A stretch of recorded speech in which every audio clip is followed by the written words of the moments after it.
ಓಂ ಸ್ಥಿತ್ಯದನಾಭ್ಯಾಂ ಚ ಓಂ. ಬ್ರಹ್ಮಸೂತ್ರಗಳ 1ನೇ ಅಧ್ಯಾಯದ 3ನೇ ಪಾದದ 7ನೇ ಸೂತ್ರದ ತತ್ವ ಪ್ರಕಾಶಿಕ ನಾವೀಗ ನೋಡ್ತಾ ಇದ್ದೇವೆ. ಪದ್ಮನಾಭ ತೀರ್ಥರ ತತ್ವ ಸತ್ತರ್ಕ ದೀಪಾವಳಿ ಮತ್ತೆ ತ್ರಿವಿಕ್ರಮ ಪಂಡಿತರ ತತ್ವ ಪ್ರದೀಪ ನೋಡಿದ್ದೀವಿ. ತತ್ವ ಪ್ರದೀಪದಲ್ಲಿ ದೀರ್ಘವಾಗಿದೆ, ಅಲ್ಲಿರುವುದು ಎಲ್ಲವನ್ನೂ ನಾವೇನು ಈಗ ಅವಲೋಕನ ತಂದುಕೊಂಡಿಲ್ಲ. ಮುಂದಿಗೆ ತತ್ವ ಪ್ರಕಾಶಿಕ ನೋಡೋಣ. ಈ ಪ್ರಕರಣದಲ್ಲಿ ಈಗೇನು ಅಥರ್ವಣ ಉಪನಿಷತ್ತಿನ ಪ್ರಕರಣ ಇದೆ, ಇಲ್ಲಿ ಜೀವೇಶರ ಅಭೇದ ಅಂತನ್ನೋದು ಶ್ರುತಿಗೆ ಸೂತ್ರಕಾರರಿಗೆ ಸಮ್ಮತ ಅಲ್ವೇ ಅಲ್ಲ. ಇದು ವಿಷಯ.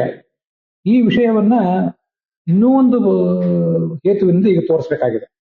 ಈ ಹಿಂದೆ ಕೆಲವು ಸಂಗತಿಗಳ ಮೂಲಕ ಅದನ್ನು ತೋರಿಸಿ ಆಯ್ತು, ಕೆಲವು ಕಾರಣಗಳ ಮೂಲಕ, ಕೆಲವು ಸೂತ್ರಗಳಲ್ಲಿ. ಅದೇ ವಿಷಯವೇ ಅದನ್ನು ಮತ್ತೊಂದು ಹೇತುವಿನಿಂದ ಸಾಧನೆ ಮಾಡುವ ಸೂತ್ರ, ವೇದವ್ಯಾಸರು ರಚನೆ ಮಾಡಿರುವ ಸೂತ್ರ. ಅದನ್ನ ಆಚಾರ್ಯರು ನಮ್ಮೆದುರಿಗೆ ಉಪನ್ಯಾಸ ನಮ್ಮೆದುರಿಗಿಟ್ಟು ವ್ಯಾಚಷ್ಟೆ ವ್ಯಾಖ್ಯಾನ ಮಾಡ್ತಾ ಇದ್ದಾರೆ ಆಚಾರ್ಯರು. ದ್ವಾಸುಪರ್ಣ ಸರಿಜಾ ಚಕ್ರಾಯ ಅಂತಿದೆ, ಅದಕ್ಕೆ ಜಯತೀರ್ಥರು ಹೀಗೆ ವ್ಯಾಖ್ಯಾನ ಮಾಡಿದ್ದಾರೆ. ಸಯುಜಾ ಅಂದ್ರೆ ಸಯುಜೌ ಅಂತ ಅರ್ಥ. ಸಯುಜೌ ಅಂತ ನಮ್ಗೇನು ಪ್ರಥಮಾ ವಿಭಕ್ತಿ ದ್ವಿವಚನ ಇರ್ತದಲ್ಲ ನಮ್ಮ ಸಂಸ್ಕೃತದಲ್ಲಿ, ಲೌಕಿಕ ಸಂಸ್ಕೃತದಲ್ಲಿ, ಅದು ವೈದಿಕ ಸಂಸ್ಕೃತದಲ್ಲಿ ಸಯುಜಾ ಅಂತ ಆಗ್ತದೆ. ಹೀಗೆ ಸಯುಜೌ ಅಂದ್ರೆ ಸಯುಜಾ ಅಥವಾ ಸಯುಜೌ ಅಂದ್ರೆ ಸಂಯುಕ್ತೌ ಅಂತ ಅರ್ಥ, ಒಟ್ಟಿಗೆ ಇರುವಂಥವು ಅಂತ. ಅಲ್ಲಿ ಸಂಯುಕ್ತ ಸಮಾನತೆಯ ಯುಜೌ ಸಯುಜೌ, ಅದು ಇಲ್ಲಿ ಸಮ್ ಅಂತ ಉಪಸರ್ಗ ಇದೆ ಅಷ್ಟೇ. ಈಗ ಪ್ರತ್ಯಯಗಳು ಸ್ವಲ್ಪ ಭಿನ್ನ ಭಿನ್ನವಾಗಿವೆ. ಹೀಗೆ ಸಂಯುಕ್ತವು ಅಂತ ಅರ್ಥ ಸಯುಜೌ ಅಂದ್ರೆ. ಹಾಗೆ ಸಖಾಯ ಅಂತಿದೆ, ಸಯುಜಾ ಸಖಾಯ ಅಂತ. ಆ ಸಖಾಯ ಅಂತನ್ನುವಲ್ಲಿ ಕೂಡ ಅದು ಸಖಾಯೌ ಅನ್ನೋ ಅರ್ಥವನ್ನ ಹೇಳ್ತದೆ. ಸಖಾಯೌ ಅನ್ನೋದನ್ನೇ ವೈದಿಕ ರೂಪ ಸಖಾಯ ಅಂತ. ದ್ವಾಸುಪರ್ಣ ಸಯುಜ ಸಖಾಯ. ಸಮಾನಂ ವೃಕ್ಷಂ, ಅವರು ಯಾವುದು ಸಮಾನವಾದ ವೃಕ್ಷ ಅಂದ್ರೆ ದೇಹವೆಂಬ ಅಶ್ವತ್ಥ ವೃಕ್ಷ.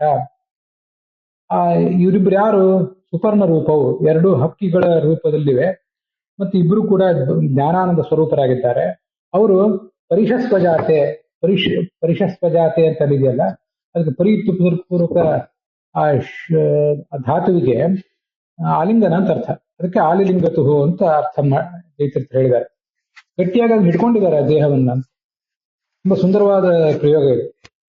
ಆ ಹಿಡ್ಕೊಂಡ ದೇಹವನ್ನ ನಮಗೆ ಬಿಡ್ಲಿಕ್ಕೆ ಮನಸ್ಸಿಲ್ಲ. ನಮ್ಮ ಲಿಂಗ ದೇಹ, ಅನಿರುದ್ಧ ದೇಹ ಮತ್ತು ಭೌತ ದೇಹವನ್ನು ಗಟ್ಟಿಯಾಗಿ ಹಿಡ್ಕೊಂಡ್ಬಿಟ್ಟಿದ್ದೇವೆ. ಅವೆರಡು ಪಕ್ಷಿಗಳ ನಡುವೆ ಅನ್ಯ ಒಂದು ಜೀವ ಎಂಬ ಪಕ್ಷಿ ಇದೆಯಲ್ಲ, ಅದು ಅಶ್ವತ್ಥ ಫಲರೂಪಂ ದೇಹಜನಿತ ಕರ್ಮ ಫಲಂ. ಈ ಅಶ್ವತ್ಥ ವೃಕ್ಷದಲ್ಲಿ ಅವು ಇವೆರಡೂ ಹಕ್ಕಿಗಳಿವೆ ಅಂದ ಮೇಲೆ ಅಶ್ವತ್ಥದ ಗಿಡದ ಫಲವನ್ನ ಅದು ತಿಂತಾ ಇದೆ. ಅದು ಯಾವುದು ಅಶ್ವತ್ಥದ ಗಿಡದ ಫಲ ಇಲ್ಲಿ ಅಂದ್ರೆ ಈ ದೇಹದ ಮೂಲಕ ನಾವು ಮಾಡುವಂತ ಕರ್ಮಗಳ ಫಲ, ಅದನ್ನೇ ಅದು ತಿಂತಾ ಇದೆ. ಕರ್ಮ ಫಲಂ. ಚತುರ್ಮುಖ ಬ್ರಹ್ಮನವರೆಗೆ ಪ್ರತಿಯೊಬ್ಬನೂ ಕೂಡ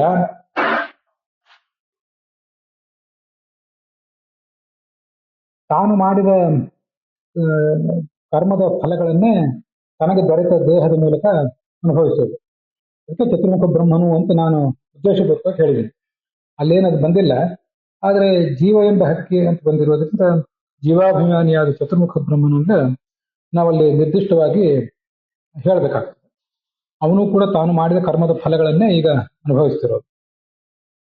ಅಸ್ವಾದ್ವೇವ ಸ್ವಾದುವದ ಅತ್ತಿ, ಸ್ವಾದುತ್ವೇನ ಅತ್ತಿ. ವಸ್ತುತಃ ಅದು ಏನು ಬಹಳ ರುಚಿಕರ ಏನಲ್ಲ ಅದು, ಆ ಕರ್ಮದ ಫಲ. ಆದ್ರೆ ಅದನ್ನ ಸ್ವಾದುತ್ವೇನ, ಬಹಳ ರುಚಿ ಎಂಬಂತೆ ಅವನು ತಿಂತಾ ಇದ್ದಾನೆ. ಇಲ್ಲಿ ನೋಡಿ, ಇದು ಚತುರ್ಮುಖ ಬ್ರಹ್ಮನಿಗೂ ಇದು ಹೇಗೆ? ಅಧಮರಾದ ಜೀವರು ಅಸ್ವಾದವಾದಂತಹ ಫಲವನ್ನ ಸ್ವಾದು ಅಂತ ತಿಳ್ಕೊಂಡು ಭ್ರಮೆ ಪಟ್ಕೊಂಡು ತಿಂತಾ ಇದ್ದಾನೆ ಅಂತ ಬಂತು. ಚತುರ್ಮುಖ ಬ್ರಹ್ಮನಿಗೆ ಹೇಗೆ ಅಂದ್ರೆ, ಚತುರ್ಮುಖ ಬ್ರಹ್ಮನಿಗೆ ಜೀವನಿಗಿರುವಷ್ಟು ಹೀಗೆಲ್ಲ ಭ್ರಮೆಗಳಿಲ್ಲ. ಜೀವನಿಗಿರುವಂತಹ ಭ್ರಮೆಗಳು ಅವನಿಗಿಲ್ಲ. ಆದ್ರೆ ಅವನಿಗಂತೂ ಇದು ಗೊತ್ತಿದ್ದೇ ಇದೆ, ಇದು ಯಾವುದೂ ಕೂಡ ಶಾಶ್ವತವಾದ ಫಲ ಅಲ್ಲ ಮತ್ತು ಬಹಳ ಉತ್ಕೃಷ್ಟವಾದ ಫಲ ಅಲ್ಲ ಅಂತ ಅನ್ನೋದು ಅವನಿಗೆ ಗೊತ್ತಿದ್ದೇ ಇದೆ. ಆದ್ರೂ ಅವನು ಇದನ್ನ ತಿಂತಾ ಇದ್ದಾನೆ. ಇದನ್ನ ತಿನ್ಬೇಕಾಗಿದೆ, ತಿನ್ನುವುದು ನನ್ನ ಪ್ರಾರಂಭದಲ್ಲಿ ಬಂದಿದೆ ಅಂತ ಅನ್ನೋದು ಅವನಿಗೆ ಗೊತ್ತಿದೆ. ಅದನ್ನ ಅವನು ಕೂಡ ತಿಂತಾ ಇದ್ದಾನೆ ಅಂತ ಅದರ ತಾತ್ಪರ್ಯ. ಅಸ್ವಾದ್ವೇವ ಅಸ್ವಾದುತ್ವೇನ ಅತ್ತಿ. ಅನ್ಯ ಮತ್ತೊಬ್ಬ ಇದ್ದಾನಲ್ಲ, ಅವನು ಈಶ್ವರ. ಯಾರೊಂದು ಇನ್ನೊಬ್ಬ ಯಾರು? ಈಶ್ವರ. ಅವನು ಅನಶ್ನನ್, ಅವನು ತಿಂತಾ ಇಲ್ಲ, ಈ ಕರ್ಮದ ಫಲವನ್ನು ಅವನು ತಿಂತಾ ಇಲ್ಲ. ಅಭಿತಃ ಪ್ರಕಾಶತೆ, ಆದ್ರೂ ಅವನು ಕಂಗೊಳಿಸ್ತಾನೆ ಇದ್ದಾನೆ. ನತು ಸ್ವಸ್ಥಿತ್ಯೈ ತದಪೇಕ್ಷತೆ, ತಾನು ಬದುಕಿರುವುದಕ್ಕಾಗಿ, ತನ್ನ ಸರ್ವೈವಲ್ಗಾಗಿ, ಸ್ಥಿತಿ ಅಂದ್ರೆ ಸರ್ವೈವಲ್ ಅಂತ ನೀವು ಅರ್ಥ ಮಾಡಬಹುದು, ತನ್ನ ಸರ್ವೈವಲ್ಗಾಗಿ ಅವನು ಈ ಕರ್ಮದ ಫಲಭೋಗವನ್ನ ಯಾವುದನ್ನು ಅಪೇಕ್ಷೆ ಪಡ್ತಿಲ್ಲ. ಅವನಿಗೆ ಭೋಗ ಅಂತ ಅನ್ನೋದು ಬೇಕಾಗಿಲ್ಲ. ಇತಿ ಜೀವೇಶಯೋ ಕರ್ಮಫಲ ಉಪಜೀವನ ತದ್ರಹಿತ ಅವಸ್ಥಾನಾಭ್ಯಾಂ ಉಕ್ತಾಭ್ಯಾಂ ಚ ನ ಐಕ್ಯಂ ವಾಚ್ಯಮಿತ್ಯರ್ಥಃ. ಸ್ಥಿತಿಯನ್ನು ಮತ್ತೆ ಅದನವನ್ನು ಹೇಳಿದ್ದಾರೆ ಶಾಸ್ತ್ರದಲ್ಲಿ. ಸ್ಥಿತಿ ಅಂತಂದ್ರೆ ತದ್ರಹಿತ ಅವಸ್ಥಾನ. ಸ್ಥಿತಿ ಅಂದ್ರೆ ಇರುವಿಕೆ ಅಂತ ಅರ್ಥ. ಅದಕ್ಕೆ ತಿನ್ ಪ್ರತ್ಯಯಾಂತವಾದ ಶಬ್ದ. ಅವಸ್ಥಾನ ಅಂದ್ರೆ ಅದು ಲಿಟ್ ಪ್ರತ್ಯಯಾಂತವಾದ ಶಬ್ದ ಅಷ್ಟೇ. ವಸ್ತುತಃ ಎರಡೂ ಕೂಡ ಒಂದೇ ಧಾತುವಿನಿಂದ ಬಂದಿರುವ ಅರ್ಥಗಳು. ಇರುವಿಕೆ ಅಂತ ಅರ್ಥ. ಹೇಗೆ ಇರುವಿಕೆ ಅಂದ್ರೆ ತದ್ರಹಿತ ಅವಸ್ಥಾನ, ಕರ್ಮದ ಫಲವನ್ನು ಉಣ್ಣದೇ ಇರುವಿಕೆ, ಅದೇ ಅವಸ್ಥಾನ. ಮತ್ತೆ ಅದನ ಅಂದ್ರೆ ತಿನ್ನುವಿಕೆ, ಅದು ಕರ್ಮಫಲ ಉಪಜೀವನ, ಕರ್ಮಫಲವನ್ನ ಉಪಜೀವಿಸಿಕೊಂಡಿರುವಿಕೆ. ಈ ಹಿಂದೇನು ಕರ್ಮವನ್ನು ಮಾಡಿದ್ದಾನೆ ಅದನ್ನ ಅವಲಂಬಿಸಿ ಈಗೊಂದು ಕರ್ಮ ಮಾಡ್ತಾನೆ, ಈಗೇನು ಕರ್ಮ ಮಾಡ್ತಿದ್ದಾನೆ ಇದನ್ನ ಅವಲಂಬಿಸಿ ಮತ್ತೆ ಮುಂದೊಂದು ಕರ್ಮವನ್ನ ಮಾಡ್ತಾನೆ, ಮತ್ತೊಂದು ಜನ್ಮವನ್ನು ಪಡಿತಾನೆ, ಮತ್ತೆ ಮುಂದುವರಿತದೆ ಅಂತ ಹೀಗರ್ಥ. ಅಂತೂ ಕರ್ಮಫಲವನ್ನ ಉಪಜೀವಿಸಿಕೊಂಡಿರುವುದೇ ಅದನ. ತದ್ರಹಿತ ಅವಸ್ಥಾನ, ಕರ್ಮಫಲವನ್ನು ಉಪಜೀವಿಸಿಕೊಳ್ಳದೆ ಇರುವುದೇ ಒಂದು ಅವಸ್ಥಾನ, ಅದು ಭಗವಂತನಿಗೆ. ಇವೆರಡೂ ಹೀಗೆ ಬಂದಿದೆ, ಶಾಸ್ತ್ರದಲ್ಲಿ ಬಂದಿರುವುದರಿಂದ ಈ ಕಾರಣದಿಂದಲೂ ಕೂಡ ಜೀವರಿಗೆ ಐಕ್ಯವನ್ನು ಹೇಳಬಾರದು ಅಂತ ಅದರ ತಾತ್ಪರ್ಯ. ಅತ್ರ ಇಲ್ಲೊಂದು ಪ್ರಶ್ನೆ ನಮಗೆ ಬರ್ತದೆ. ಶ್ರುತಿಯಲ್ಲಿ ದ್ವಾಸುಕರ್ಣ ಸವಿಜಾ ಸಖಾಯ ಸಮಾನಂ ವೃಕ್ಷಂ ಪರಿಷಸ್ವ ಜಾತೆ ಅಂತ ಹೇಳಿದ್ದ ಆದ್ಮೇಲೆ ತಯೋರಣ್ಯ ಪಿಪ್ಪರಂ ಸ್ವಾದ್ಭಕ್ತಿ ಅಂತೇಳಿ ಮೊದಲು ಜೀವನ ಬಗ್ಗೆ ಹೇಳಿದ್ದಾರೆ.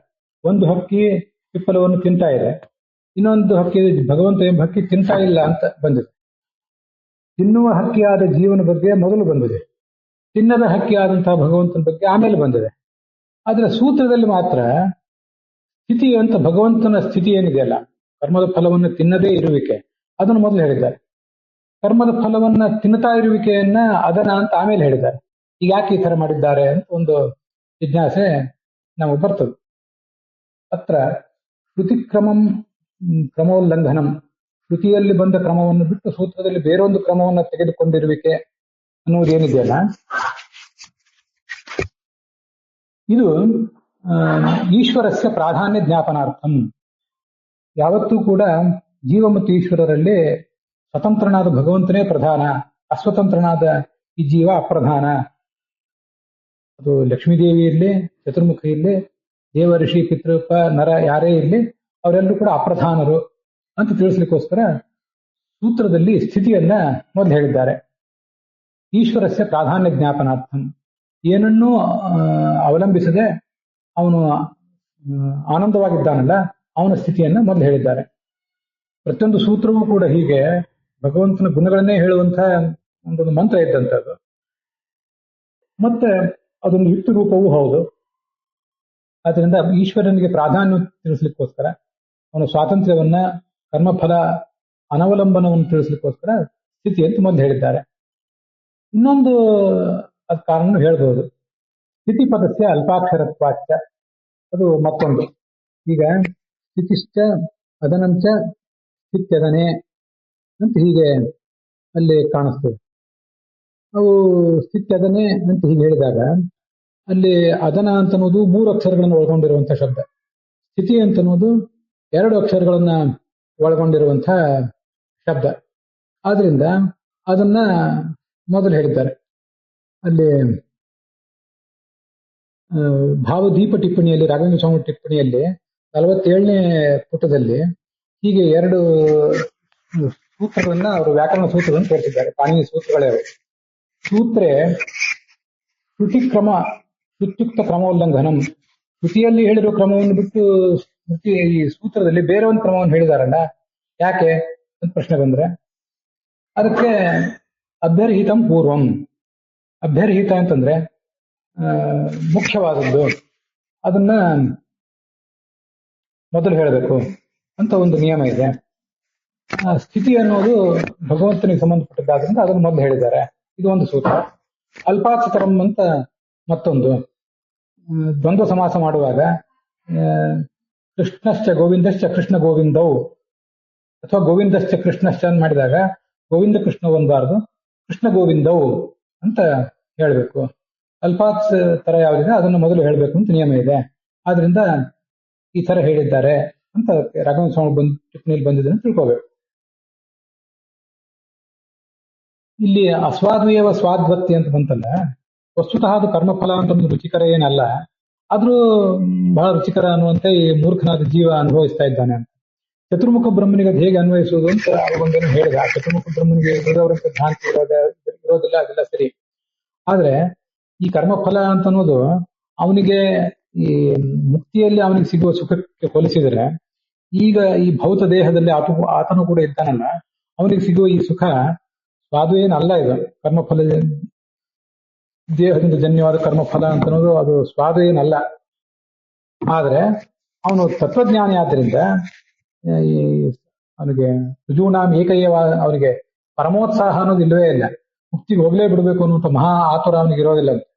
ಅದನ್ನ ಅನುವ್ಯಾಖ್ಯಾನ ಹೇಳ್ತದೆ.